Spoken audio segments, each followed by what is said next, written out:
You're watching the Battered Fans Network. The heroes are back.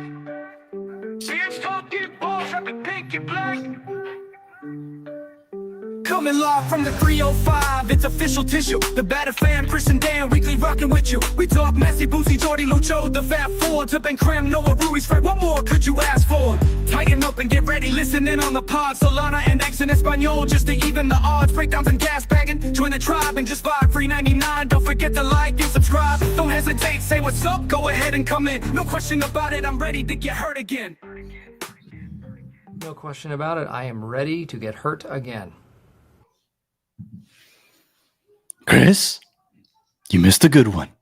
Welcome, everybody, to episode number 455 of the Better Heroes Podcast. I'm your host, Dave. Alongside me is not Mr. KBD. I will have another co-host coming on shortly. Mr. KBD could not watch the game. I believe he's avoiding all spoilers, so he probably won't be in the chat or anything like that.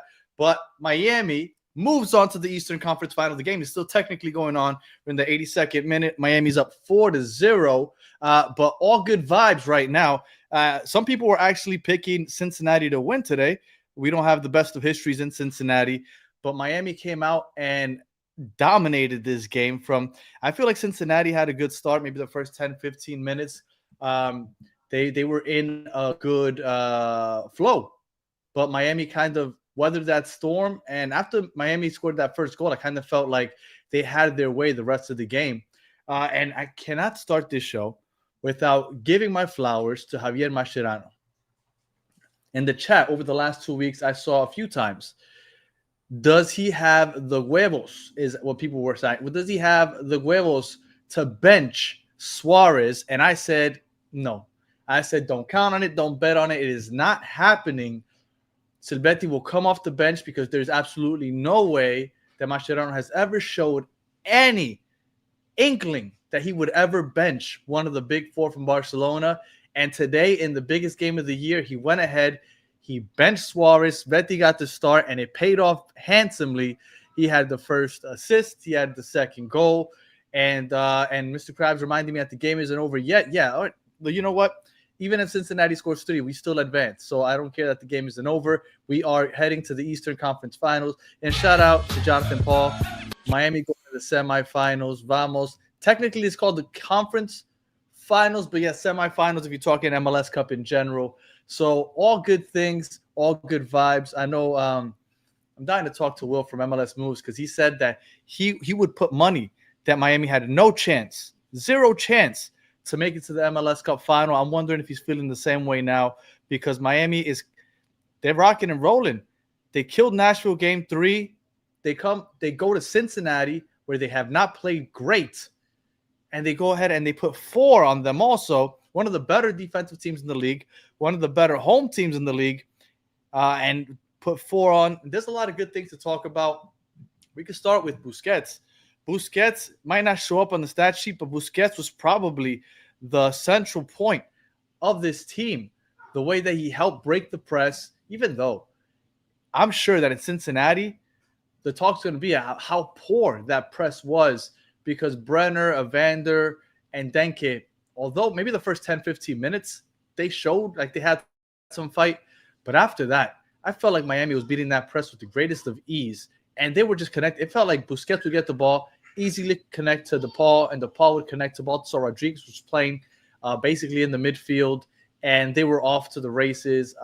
So Cincinnati, I'm sure that they are going to be really upset with the performance by their front three. Mr. Krabs asking, where's Chris? Chris had a prior engagement. Funny actually, that Chris purposely planned for an event today because he figured, well, it's the MLS playoffs. The game will probably take place on Saturday. So he purposely, obviously weeks ago, set this engagement for today because he figured Sunday I'll watch the game on Saturday, and unfortunately, they scheduled the game for Sunday, so that's why he is not here. He probably has not. I said prior engagement. That has nothing to do with marriage, Mr. Krabs. I said prior engagement, like he had something he had to do today. All right, so we could get started while the game is still going on, because from what I'm seeing, Miami is still dominating, and Cincinnati's playing such a high line that they might put a fifth goal in. So we'll see how this ends here. Oh, and nope, they had their chance there. So let's start with the starting lineup, which I don't know if I uploaded it. Oh, you know what? I didn't upload it. So give me a second while I do that.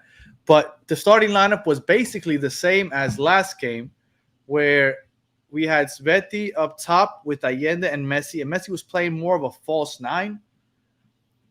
And then we had in the midfield, we had Baltasar Rodriguez playing in the midfield. He was ahead of the double pivot, which was Busquets and Rodrigo de Paul. And then on the back line, everything remained untouched except for Chelo Wagon, which was new to the starting lineup because Frey went down with an injury while he was playing for Jamaica in those friendlies. So during the international break. So the back line was Jordi Alba on the left, Noah Allen next to him at center back. Then we had Falcon. And like I said, Chelo Wagon, if it'll pop up, I'm just waiting. And then Rocco between the sticks. Between the sticks. So equipo que gana no se toca. And basically that's what they did. Shout out again to Mascherano for having the balls to stick with this starting lineup, even though Luis Suarez was available to come back. And with that said, I bring on Mr. Daniel Solana. How are you doing, sir? I'm probably doing as fantastic as you are. Second game I covered today. Good result in my first one. This is a fantastic result. It's an absolute debacle, a diabolical up to now 4-0 win for Inter Miami over there in Seattle. In Cincinnati. It's the same thing, you know. Dude, I mean, it was fantastic. You know, I echo what you say. Shout out to Mascherano for sticking his guns and starting what worked last time. I didn't think he would do it. I was shocked. You know, sometimes, you know, you got to shock the world. There's a first time for everything. And this time, I guess it was it. Do you think that they will continue with this lineup? They have to, right? Like, that's it. For the rest of the playoffs, Suarez is coming off the bench, right? Yeah, I think you have to. And I don't know, you know, I don't know that. It also depends on who the opponent is, how they play. I think Mascherano is going to be very strategic about this. But as of right now, I don't think there's any way that you cannot start this lineup again, especially after, you know, they had, 7 goals in the last 2 games up to now? Did they score 8 4 goals? on Nashville? Or 3? It was 4 on Nashville. 4-1? Yeah. So 8 goals. 8, right? Yeah. Yeah. And that was an elimination game, right? Because it was a 3-game series, but it came down to that elimination game. So that's 8 goals in the most critical of times because that's an elimination game. Both teams are giving their all, and they put up 4 goals in each one of those. Shout out to Allende, which we kill him for not finishing, but he finished twice one-on-one opportunities, which is what he has been lacking all year. But the playoffs came on, the bright lights are on, and he has produced. So, man, it's just all around good stuff. Right now they're in the 90th minute. So, obviously, we're going to win. Now just kind of just waiting to see what the final score is. But what did you think of the atmosphere at the stadium? It's badass, man. It is badass. It is really cool. I thought, you know, at least at the beginning when Cincinnati was in the game, you know, I thought exactly, I know, and I thought the fans were fantastic. You know, they were really, it was really cool. It just shows that they have a really cool atmosphere. One thing that they have that I wish that they had at Inter Miami games is I saw a dude with like a megaphone in the middle of like the supporters section, maybe multiple dudes with megaphones. And I think that would make it easier for the fans that are a little bit spread out to understand some of the words that you know, that are coming out of some of the Barra's mouths. So I think that was pretty cool that they did that. Overall, I thought the atmosphere was awesome. And hopefully, you know, New York can pull off an upset tonight and we can host an Eastern Conference final here next week and show MLS that we can provide a fantastic atmosphere as well, right? I would love that because if NYCFC were to win, which with Alonso Martinez's injury, you know, that it makes it a little more difficult. But if they can, we would host NYCFC next week. And if we were to make it to the MLS Cup final, we host against anybody that makes it in the Western Conference. So if we make it to the MLS Cup final, we're hosting. Like that's it. Like 100%. none of the Western teams have hosting rights over us. But next week we could go to Philly if Philly wins. So let's wait and see. They only gave 2 extra minutes because they know this is a foregone conclusion. So this is all about wrapped up. Your general thoughts, though. Yeah, I wanted to ask what you thought about the game over. I mean, I know you're going to ask me, and I'm going to give you my opinion. You know, I'm a little surprised. I didn't expect this. I don't think either of us expected this because we had a show midweek on Garzas, and I think we both predicted 2-1. Is what we thought. We thought it was going to be a tough game, and in the first half, I thought it was going to be like that too, right? I thought it was that too, for about 50 minutes, but. Really, Inter Miami showed their class. Matteo Silvetti, bro, what a signing, huh? What a signing. This kid is finally it looks like Inter Miami hit on a young 22 signing again because this kid is unbelievable. You know, we're at it again, man. Oof, we almost got another one. No, I thought they hit on Telasco Segovia. I think he's underrated. Baltasar Rodriguez has also looked good. They've gotten a few. But overall today, and I spoke about it before you got on here, I think that the conversation, at least in Cincinnati, obviously Miami dominated, but it's going to be the lackluster performance from Denke, Evander, and Brenner because everybody's like, ooh, the big three. Oh, Miami's in trouble with that bad defense. They looked so bad, and not just on the attack, but it looked like their strategy was to press. They were going to press us, and they were going to force us into turnovers, and Miami was just walking by them. Like they put up out maybe the first 10, 15 minutes. But after that, it felt like Miami completely just figured, I don't know if they figured it out or what they did, but no pressure from those three, lackluster performance. And as soon as Busquets got on the ball, that's it. Spraying it to Baltasar, to Rodrigo de Paul, and they were off on the run. I think Busquets had one hell of a game himself also. Busquets, Rodrigo de Paul, both of them had fantastic games. Maxi Falcon had a great game. I mean, shout out to Rocco Rios Novo, great game. The whole defense, I think, the only one that struggled today on the defense was Noah Allen, and it was unfortunate because Noah Allen had one hell of a save. He did have one hell of a save, but he was also out of position on that save. He had to recover. He was the one out of position because if you remember, Baltasar Rodriguez kind of headed it back and Noah Allen was caught up and his mark was behind him. So great save, but he was out of position. I think he was the only one that had a down game overall for Inter Miami. And I see right now Messi is exchanging jerseys. Messi's exchanging jerseys with I don't know who that is. Evander, probably. No, I think it's Hedebe. No, I don't know who that is. One of their defenders. But great performance. Oh, and shout out to Andy Crims.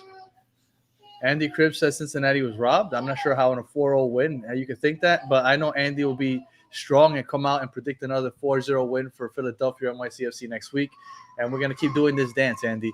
But great performance from Miami, and it's officially over, 4-0. Miami advances to the Eastern Conference Finals for the first time in team history. It's been unbelievable, dude. It's been unbelievable. I'm watching the goals again. Game. I don't think so, man. I don't think he had a good game. I thought Noah Allen had a good game. He had a tough matchup, right? Have a worse game. No, man. He had a tough matchup. We're gonna play the foot mob game at some point, but I think overall, he had the rough outing out of the rest of the defense. But I think this was one of the best games, and somebody said in the chat, best game of the season, and it was collectively one of the best games of the season. I mean, Tadeo Allende, 2 goals, Messi, a goal and 2 assists, Matteo Silvetti, a goal and an assist. I mean, it worked out for Mascherano exactly how you wanted it to work out. And hey, Inter Miami is in the Eastern Conference Finals, like you said, for the first time. And now we got to wait a couple hours to see who, if we have to travel next week or if we get to stay at home in sunny South Florida. And like you said, we both hope it's down here. Just to host a final would be really, really cool for the South Florida fans, especially knowing that it's the last year at Chase Stadium. And with, all the build up to the next stadium at Miami Freedom Park, April 4th and all that, it would be really cool to host both finals, an MLS Cup final if you can get through in the Eastern Conference final. I can't even imagine what it would be like to be able to close down Chase Stadium with an MLS Cup final. That would be the perfect ending to that stadium, even though they will play some Champions Cup games there, I would assume, next year. But, like, technically, this is the ending of the stadium, and that would be one hell of a way to go out. So let's go through the game.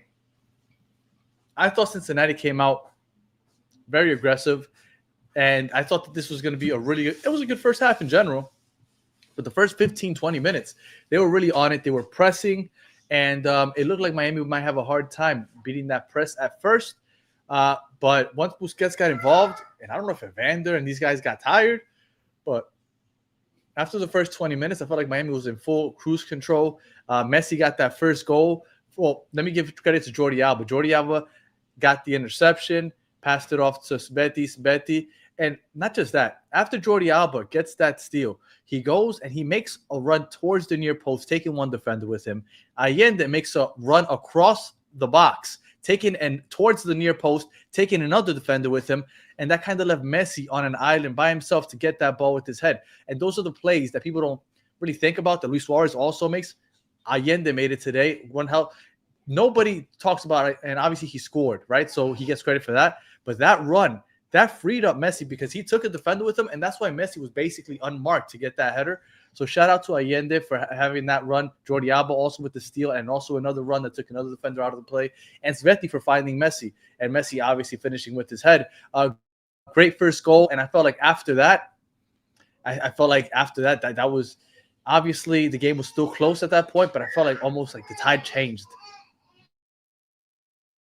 Yeah, no, absolutely. I mean, I think it was fantastic, right? The first goal. I think Inter Miami played just a fantastic first half. They played overall very calm in the first half. They played their game. They passed back, and it was funny because every time they would pass back or Maxi Falcon would get the ball, everybody would boo, right, Danny? And they just like you said, they allowed Cincinnati to play into their game, and they attacked and finished when they needed to finish, and they got that beautiful turnover. Like you said, Jordi Alba was absolutely cerebral in his, knowledge of, hey, I'm going to make this run because this guy's going to chase me, and I'm going to open up that lane so Messi can pass the ball. Also. And Allende made that same run, and he did the same on the two goals that he scored. Allende, he made that same run. He started out wide. He waited for Messi to get the ball. Messi puts the perfect through ball. 9 out of 10 times, Messi's going to put it right on your foot. And he did those 2 times. And Allende, who has been heavily criticized this season, and sometimes by us, and yeah. fairly so. But we'll give him his flowers when they're due, and he deserves his flowers today. Exactly. That's what I was gonna say. And then before I forget to mention it, because we're gonna talk about the 4 goals on their own, but Messi 4 goal contributions. We'll take a second to talk about Messi. Messi scored this goal. He ended up with 3 assists after this. I know a lot of people talk about, they rely on one guy. When that one guy is Messi, and just to be fair, we didn't just rely on him. Everybody played a good game today. But when that one guy is Lionel Messi, you still have a great chance to win. So, yes, maybe we're only relying on one guy for a big portion of this season. But when he's the greatest of all time, you'll take it. And we are in the Eastern Conference Finals. We are in the last 4 teams standing. And you just – hard to keep coming up with things to say about Messi that haven't been said already because he's just so freaking great. I mean, what else can we say, right? What else can we say other than, this guy's unbelievable. This guy's unbelievable. Every single time that the team needs him to pull through, he does. Again, a perfect assist. And let's just mention, he's not the tallest guy on the field, right? Then he's not the tallest guy, but he got his head on the ball, and that's not what you would expect out of him, but it's just he has that let's say 6th sense to go after the ball, and he knows where the ball's going to go, and he met the ball. So I mean, shout out to Messi. And then like I talked about before, those assists, dude, nobody puts the ball like Messi puts the ball, and tonight it was an absolute Messi show.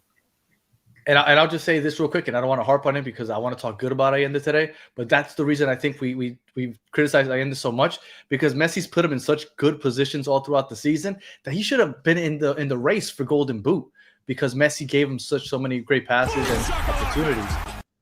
And we have I believe we have a. There we go. Boom. We had a CJ 2611 by Allende. I was wrong, so wrong, absolutely. And Bree 1818, the Titanic wouldn't have sunk if Allen was on it. Look, I do think that Allen had a better game than you think, obviously. But I know Soccer Daddy was with you. Hey, Danny, can you get Messi on the podcast? Probably not. But I randomly message everybody, so don't be surprised if I randomly message him. He's gonna say no, but I don't mind messaging him. Look, you were right. You were right. You were right. I'm looking at ratings, and that means don't peek at ratings. So I was looking at ratings. You were right. Allen had a better rated game than Maxi Falcone. He actually had the best rated game on the defense to me in the first half.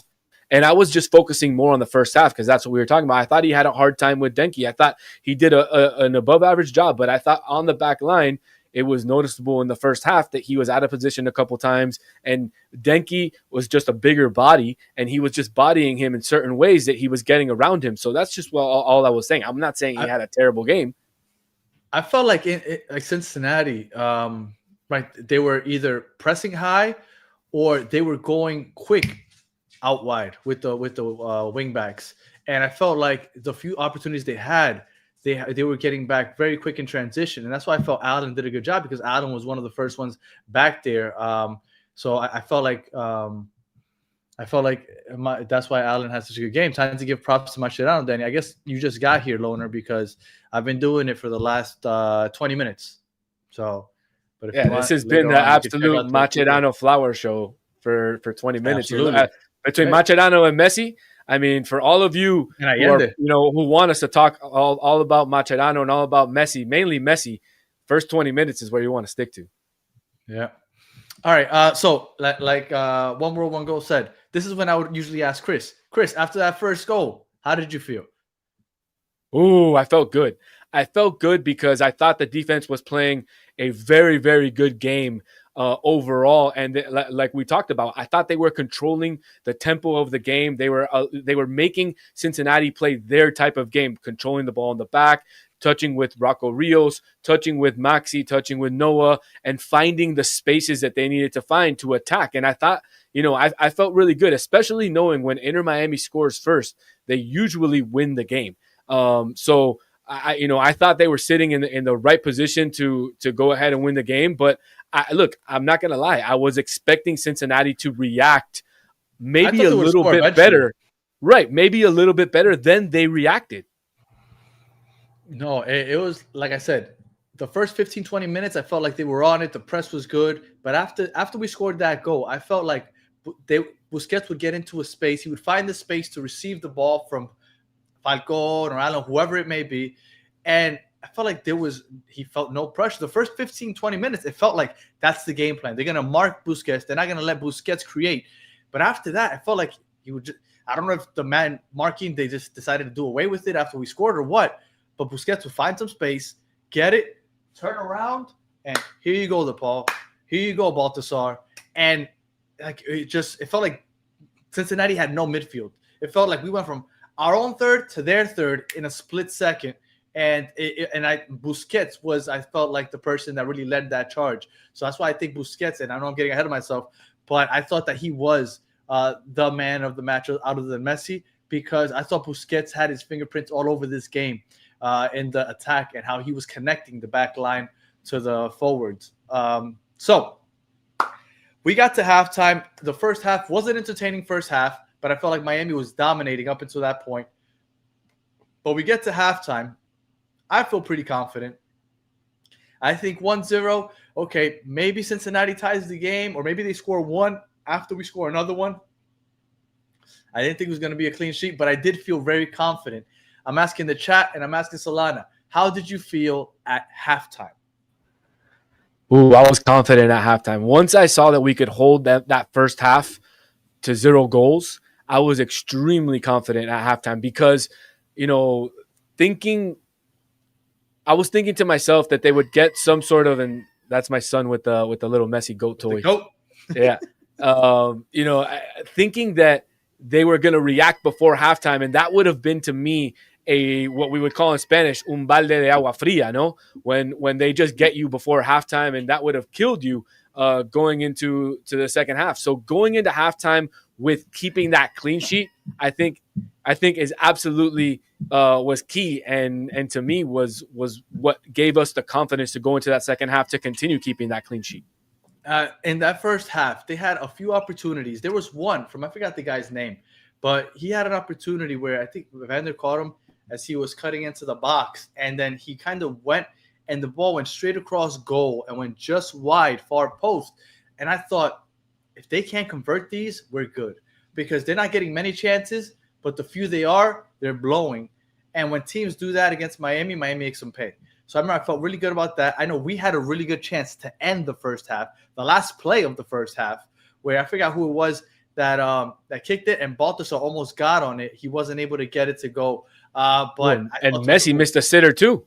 Not a sitter, but Messi missed one that went a little right. That would have put us up 2-0. Yeah. Wasn't that in the second half? I think that was in the first half. I do remember he was 1-on-1, and I couldn't believe that he went wide. But yes, I remember that also.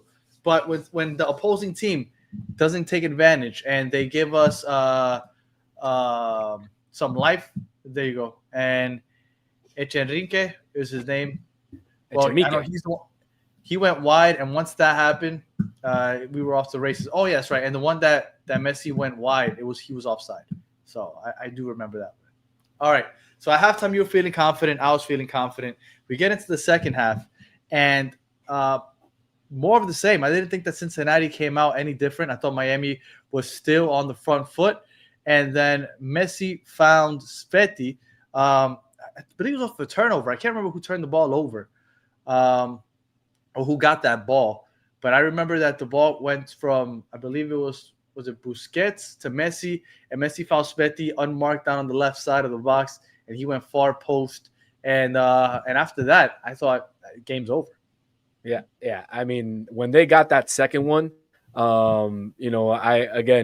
I was so confident in our defense today and how well they played that first half and kept the clean sheet that no doubt that after that second goal, it was going to be donezo. I thought maybe again that they would react, and this was their time, because they always say 2-0 is the toughest score to hold, because the way the other team gets a goal and they get all the momentum, especially playing at home with that crowd. If they would have gotten one goal with Inter Miami up 2-0, that crowd was going to be electrified. That crowd was going to make them play a little bit tougher, and then those last 30 minutes were going to be crazy. But look, again, I was confident in our defense, and they showed why they're getting paid what they're getting paid. I know a lot of people criticize them based off the salary guide that came out, about a month ago and all that. And hey, Chelo Wigan always criticized, but hey, he played a fantastic game on the right side, and the rest of the guys, also played a fantastic game. So.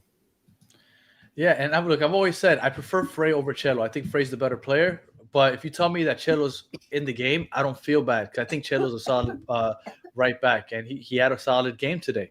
At that point, I felt like the game was over. I really, the way Cincinnati was playing, I didn't think that Miami would let up, and they started chasing after that point. Cincinnati, they knew they had a chase, right? We're up 2-0. They had a chase. They started playing a much higher line, and that's when we started playing a little more vertical, and then Allende Messi found Allende streaking, and one-on-one. When I see him one-on-one, I'm like, oh, crap, please convert. Please, don't do what you've been doing all year. Please convert this. And he did. He converted. He went. I felt like Celentano played that poorly. He gave him the whole far post at the angle that he got. But regardless, Allende did a great job. He scored. And at that point, it's 3-0. And I texted Solana. I said, you know what? We're going to get on early because this game's over. Yeah, you told me 85th minute, let's get on, Solana. And I was like, all right. And when I look up at the screen, it was 85 minutes. And you had texted me 10 minutes before that, let's just get on now. And yeah. Done. Yeah. After the 3-0, it was donezo. And I don't think, it was, we could have gotten on. Yeah, we could have definitely gotten on. But luckily, I read, hey, I sent you the invite. You were on. We're on. We're talking about a win. I got my new Inter Miami shirt on.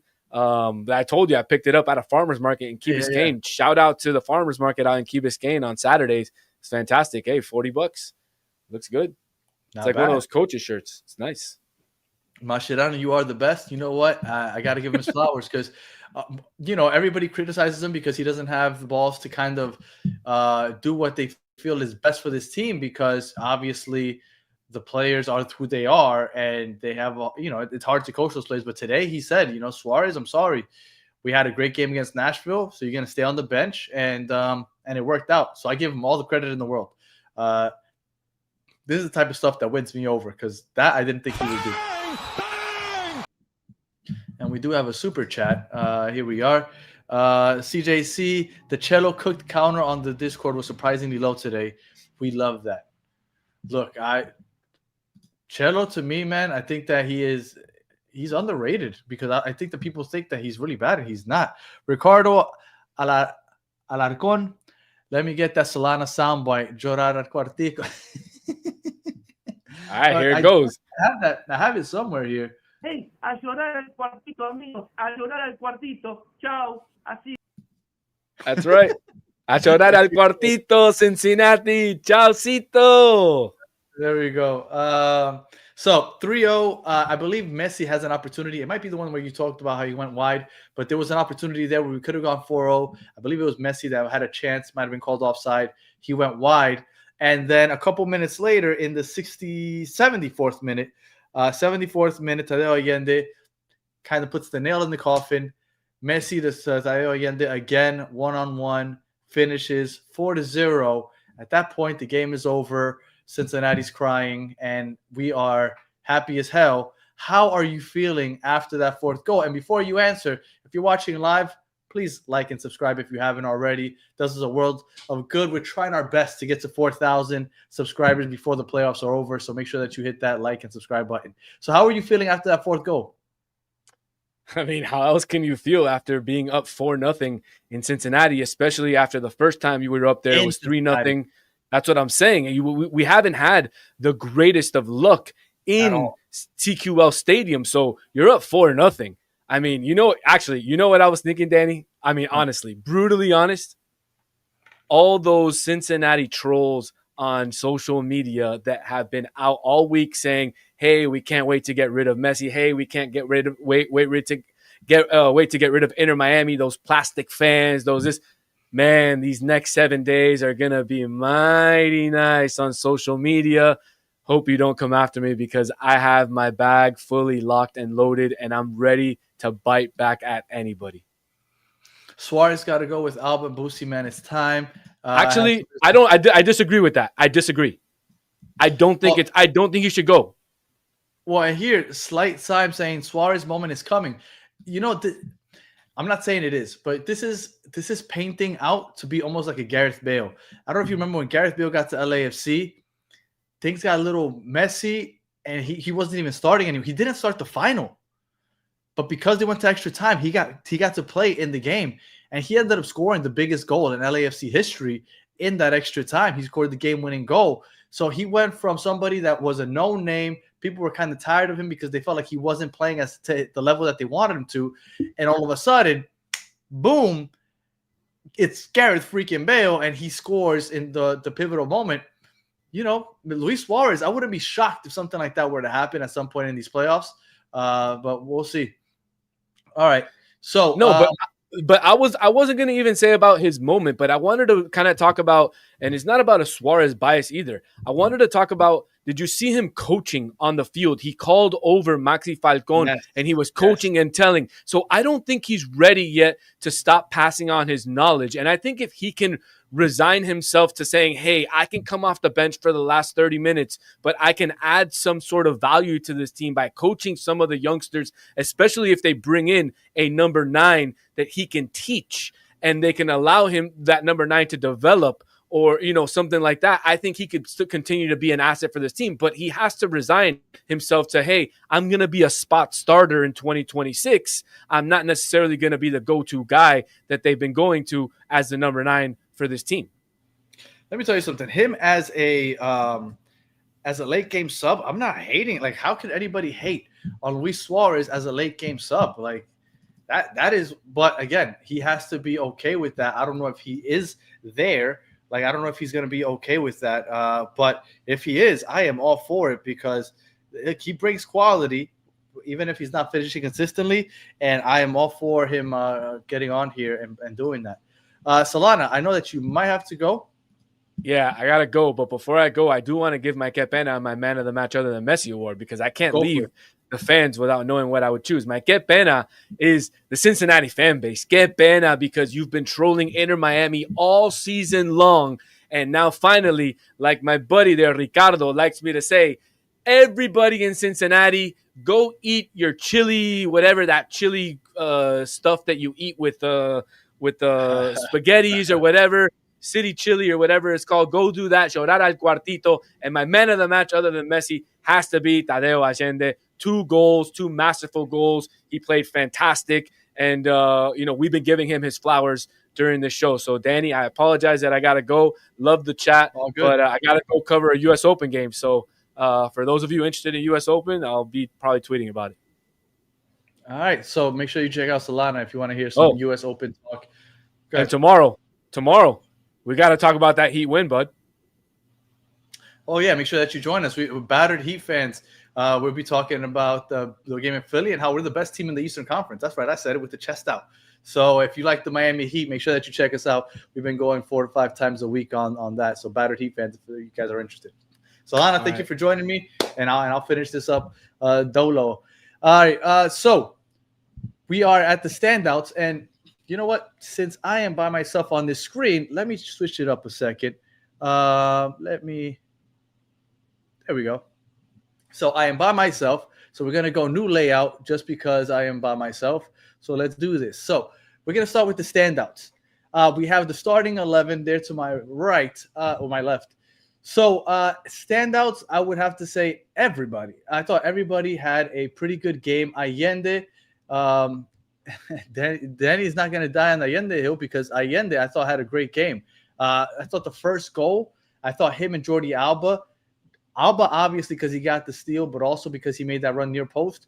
And Allende, with that run towards the near post, go watch that replay. I forgot what the defender's name for Cincinnati is. I believe it's number 16, though. But he takes number 16 with him. I forgot what his name was. Let me see if I can find it. Was it Harebe? I don't know.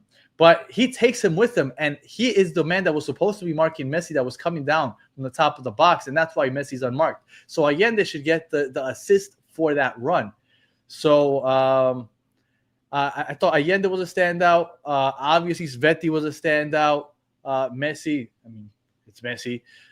Defensively, I thought Noah Allen had a good game. Rodrigo De Paul, I thought, had a really good game also because Rodrigo De Paul, I felt like he was Busquets' outlet. They were playing that double pivot, but obviously Busquets drops a little further back to kind of help that pressure that they were putting on. And Rodrigo De Paul was usually the outlet, and he kind of connected things with Baltasar or Allende. I thought Rodrigo De Paul had a great game. He was very active, right? Because I think the complaint that we've had for Rodrigo De Paul is that sometimes he kind of looks lackadaisical, but I thought he looked very active today. Jordi Alba, obviously. So I'm basically mentioning everybody. I thought everybody had a great game.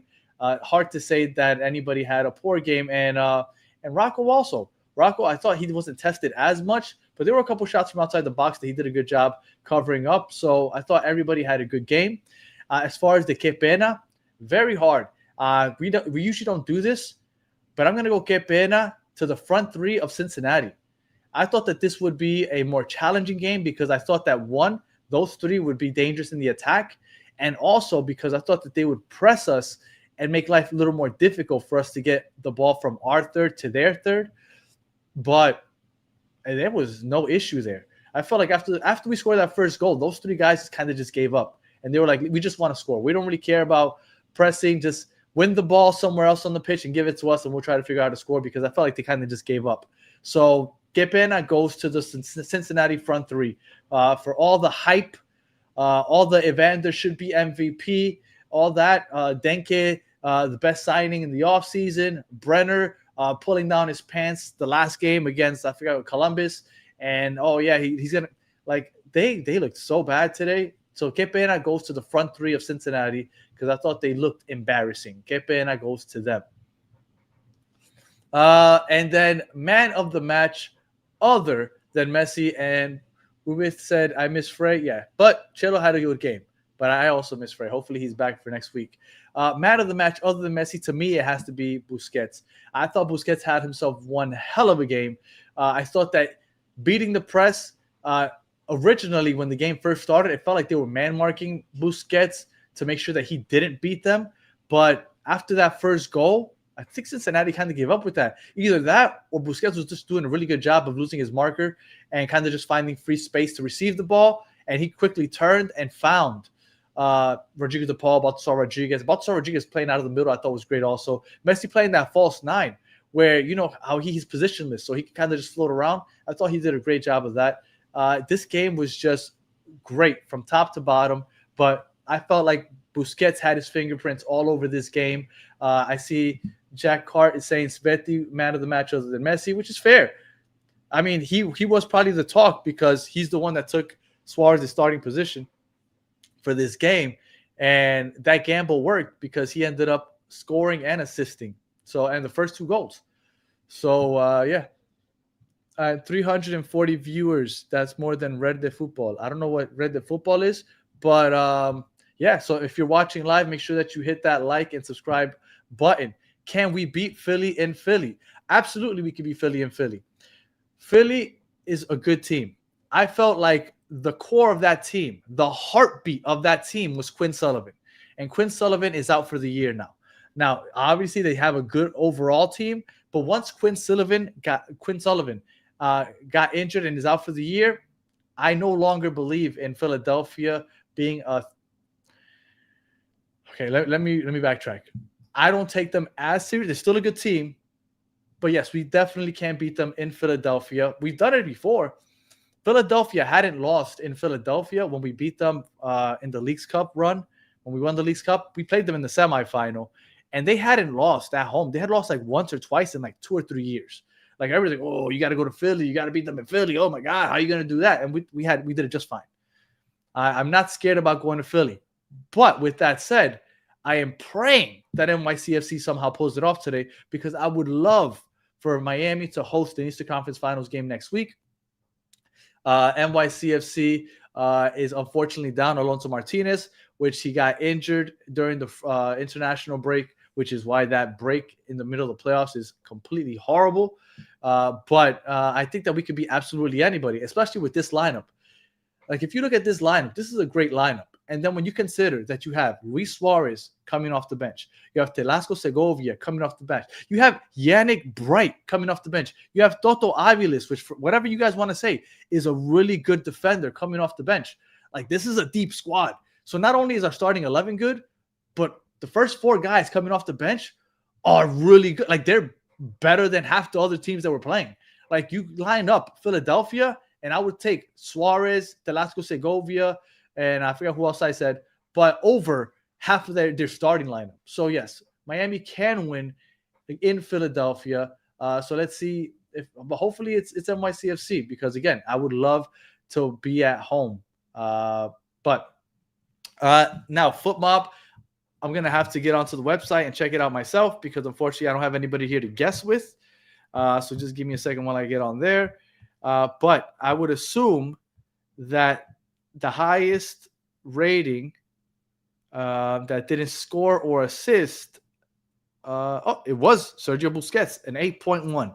He was the highest rated player that did not score or assist, followed by Baltasar Rodriguez. Oh, no, followed by Noah Allen, which I told you I thought had a good game, and then Baltasar Rodriguez. Oh, and Rocco Novos. And the worst score was Falcon, 7.1. So there you go. So a great game by everybody. When the lowest rating is a 7.1, you know that this was a really good game. So now we wait to see who wins between NYCFC and Philadelphia. Again, for those of you asking, Philadelphia is a good team, but this Miami team can beat anybody in this league. Anybody. I put my beard on the line against Nashville. I didn't do it against Cincinnati, not because I didn't think that we would win, but I thought that Cincinnati would put up more of a fight. Cincinnati, what a disappointment. They are trash. So Philadelphia coming up next week, possibly or NYCFC at home. Looking forward to that. And we will be coming back probably, I would assume, maybe tomorrow, because I know Chris is going to be chomping at the bit to talk about this game. So maybe tomorrow, maybe Tuesday. I don't know. I have to see when Chris is available. But let's see if anybody else in the chat has any questions before I jump off of here. Make sure that you ask them now because I'm going to be coming off soon. Do you think any of the OGs will be in attendance for the final? Crema, Taylor, and Campapi. If they weren't playing for other teams currently, maybe if they were like retired. I don't think we've gotten to that point in our franchise where we are old enough, where we have like retired players that still have like good memories of Inter Miami. Because the oldest players that we have that probably we would want to see is what? Maybe like Higuain maybe would show up, which I doubt. I don't even know where he's at. Campapi's currently playing for New England. Even though they're eliminated, he's not coming on. Robert Taylor's currently with Austin. He's not going to come. Crema is playing in Italy. He's not going to come. So I don't think we're at that point where we have alumni. As much as I would love that, I don't think we are there yet. But yes, good job from the Herons. Las Garzas will come tomorrow. I would love to do it in the morning, but I have to see if the guys are available in the morning. But Las Garzas coming tomorrow morning. Again, if any of you guys are Miami Heat fans, Solana and I started a Miami Heat pod a month ago. It's doing pretty well. We got 350 plus subs in the first month. So make sure that you, if you're a Heat fan, you want to hear some Heat talk, make sure you join us for that. 4-0, 8 goals in the last 2 games, both elimination games. Miami is running on all cylinders. Dennis, make sure that you check out the podcast. Running on all cylinders. So make sure that that you stay tuned for our shows this week, man, because it's all good vibes. So yeah, let's see if anybody else has anything else. I'm trying to think. I don't want to make sure I don't forget anything, but I don't think I've covered everything. Messi is at. And somebody I know in the chat, 100% somebody here knows. And yes, when is the final of the conference? I would assume Saturday, but they have a game tomorrow for San Diego and who is it playing? Minnesota. So who knows? They've been so weird with the schedule that who knows? Look, they dropped the schedule release for next year randomly on a Thursday. So thank you, Alex. I was going to say something, but now I forgot. And because I don't have a co-host to filibuster, I'm going to have to just not mention it. Oh, Messi, 896 goals. Is that accurate? Can somebody make sure that you guys could you guys tell me? Is it 896 goals? I think that he's at 896, which puts him 4 away from 900 with 2 games possibly left if they make the final. And yes, accurate. I'm sorry. If I have to check the Hard Rock app, if there's a bet, I'm betting that he hits the 900 in the MLS Cup final. And how beautiful would that be? Hit the 900 mark and in the MLS Cup final? I wouldn't doubt that happens at all. Bree is letting me know 1,300 goal contributions is the number that he hit tonight.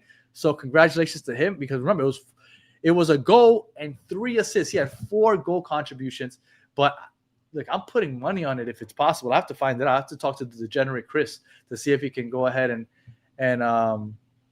tell me, because if there's anywhere where I can bet that he's going to get to 900 before this year's over, I'm putting money on that.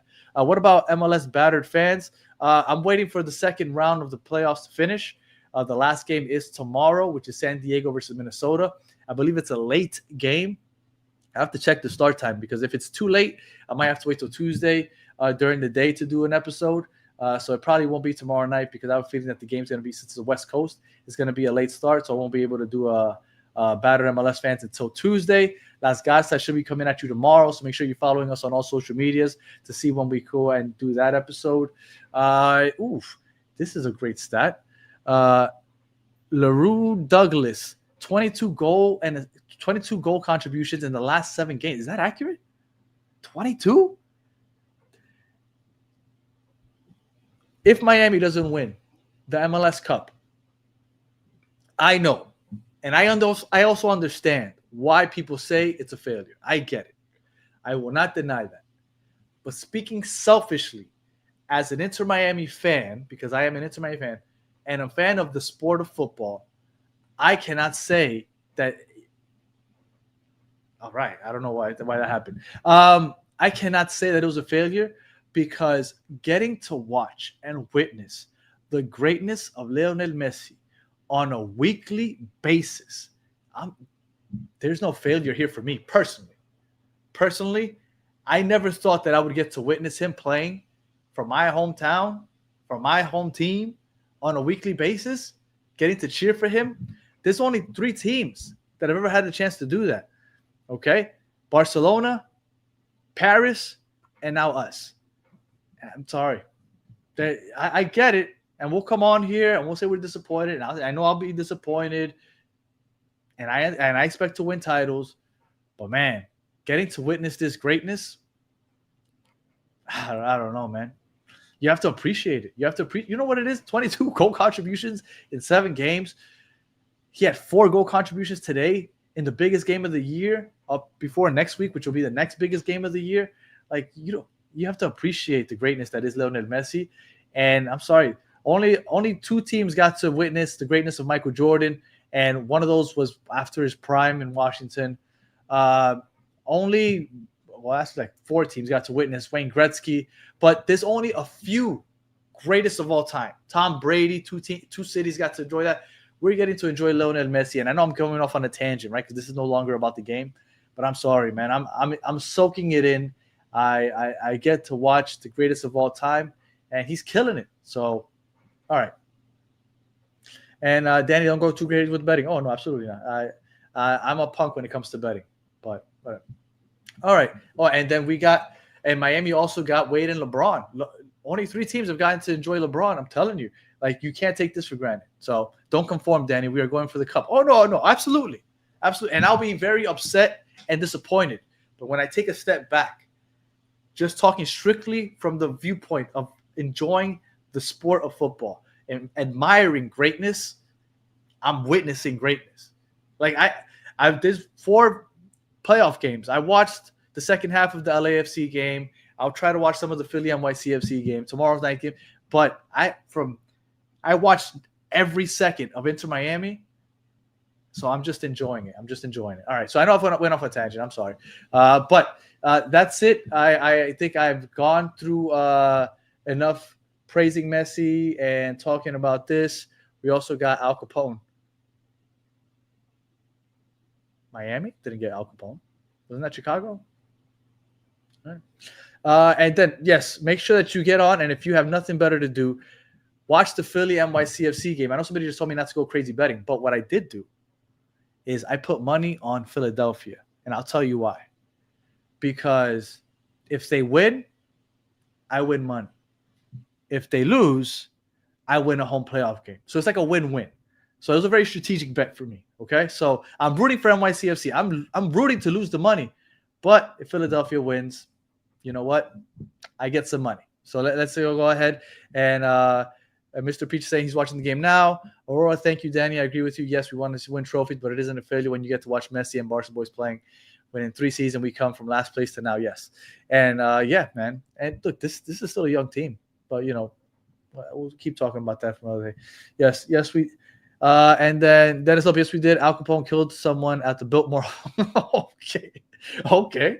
All right. So, all right. So Al Capone had his biggest base in Miami Beach. All right. This show just took a really weird turn. We technically had Scarface, and I know he was a made-up character, but people in Philadelphia claim fucking Rocky. So if they can claim Rocky, we can claim Scarface. So yeah, okay. We had Al Capone. I guess he was killing people at the Biltmore, and we're gonna celebrate that. All right, cool. That's cool. All right, I think that's it. Villains. We are the villains of the MLS. The villains win again. Make sure that you get on batterfans.com to get your villains playoff shirt, because this is it. The whole playoffs. This is what it is. We are the villains. Everybody, look at Andy Cringe. Andy Cringe, you haven't been very vocal today. I'm sure next episode you're going to come out and you're going to be like, oh, NYCFC 4-0 or Philadelphia 4-0. Shout out to Andy Cringe for keeping that energy week to week.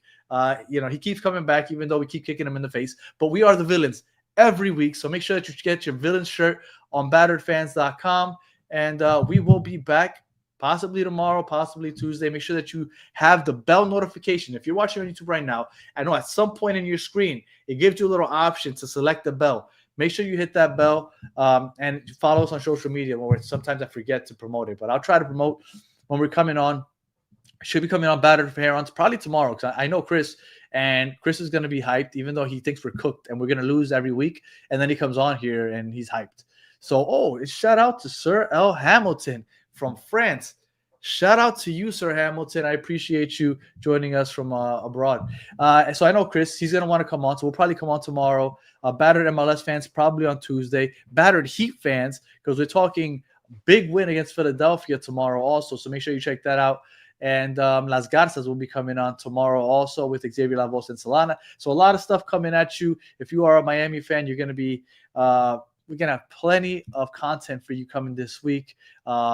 Biggest game of the year.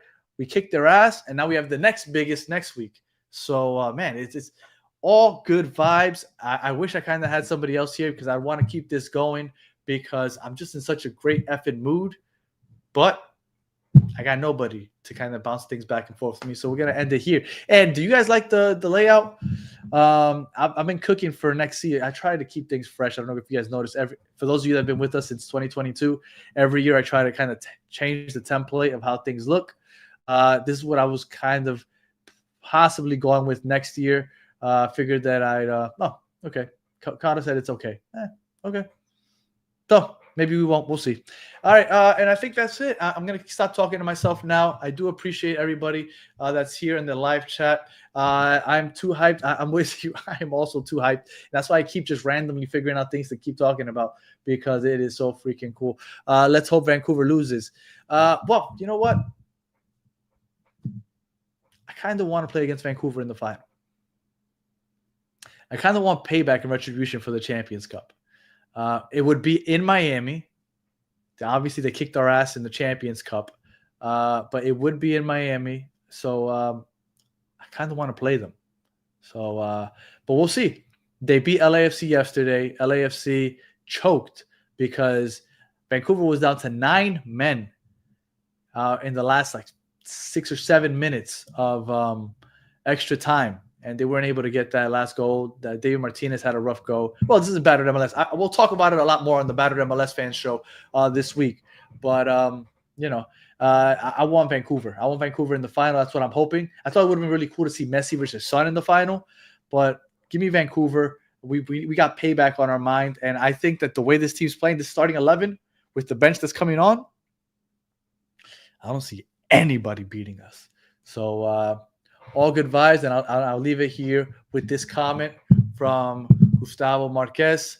Go Messi, absolutely. If you're listening on audio, please leave us 5 stars, comment, and all that other stuff. Appreciate it, because I know a lot of people listen on audio also. This isn't just a YouTube thing, so we appreciate everybody listening on audio. Please leave us 5 stars and comments. For those of you that do watch on YouTube, if you haven't already, please like and subscribe. That does us a world of help trying to grow this channel. We're trying our best to get to 4,000 subscribers before the playoffs are over. So if you could do us that favor, that would be greatly appreciated. And for those of you in the chat, as always, you guys are the effing best. You guys are by far the best part of the show. And we will be back probably tomorrow talking more victory over Cincinnati 4-0, probably with Chris, Mr. KBD, and starting to look forward to either Philadelphia or NYCFC. And I'm sure we'll have a guest on later on in the week from either one of those two. And then here we go, man. Good times ahead, good vibes, and good night. Until the next one, have a good one.